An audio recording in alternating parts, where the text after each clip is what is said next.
You know the woman.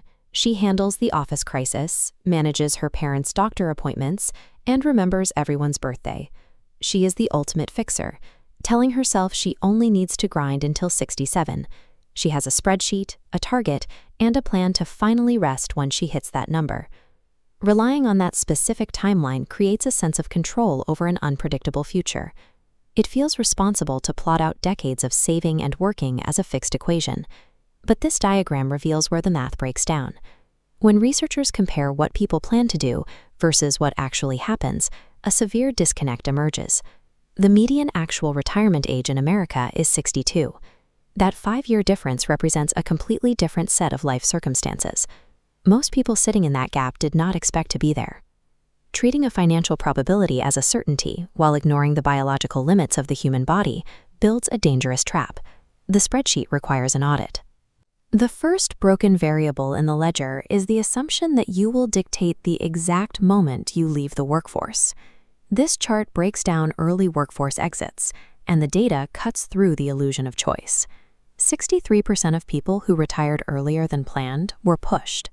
31% of those exits happened because a physical body stops cooperating with the schedule. These are sudden diagnoses and surgeries that bypass financial planning. Another 32% leave through layoffs and restructuring.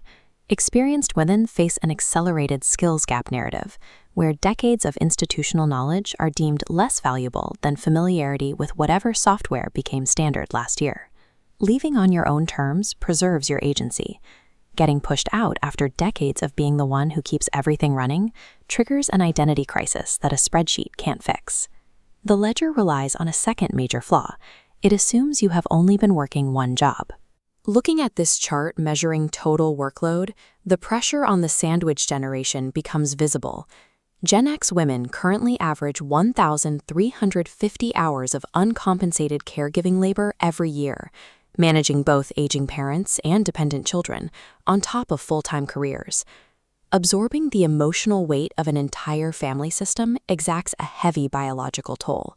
It elevates baseline cortisol levels chronically.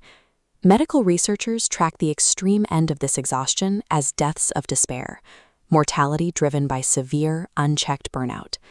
Think of a machine designed for a specific voltage, plugged into an outlet delivering too much power for 30 years.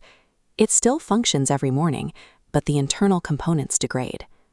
Financial planning software has no input field for invisible labor, and it cannot measure emotional exhaustion.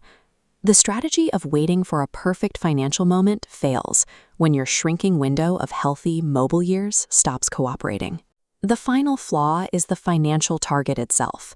Planners often cite a benchmark around $1.26 million.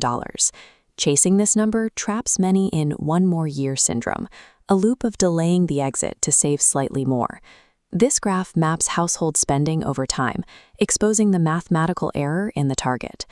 The $1.26 million goal calibrates against your peak spending years, mortgages, commuting, kids. After age 60, regular expenses drop by 30 to 40% for most. For women socialized as caretakers, the number serves a different purpose. It acts as a proxy for a feeling of safety. It represents the ability to absorb any potential crisis for anyone in their orbit. Attempting to save enough money to neutralize every possible family crisis creates an infinite target. You cannot save your way out of the protector identity. Waiting for the spreadsheet to feel perfect burns your finite asset.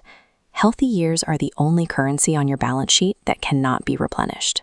The inherited retirement blueprint of total leisure does not fit a generation of women who spent 3 decades building expertise and managing complex systems.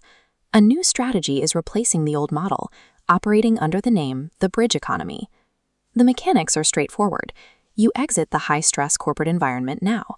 You cover reduced daily expenses with lighter, autonomous consulting work, allowing your existing nest egg to compound untouched. That fixer identity translates directly into valuable institutional knowledge. You simply leverage it on your own terms, setting your own hours and your own rates. True independence requires placing your remaining healthy years directly on the balance sheet. This means stepping off the corporate organizational chart today and taking ownership of the quiet kingdom you built.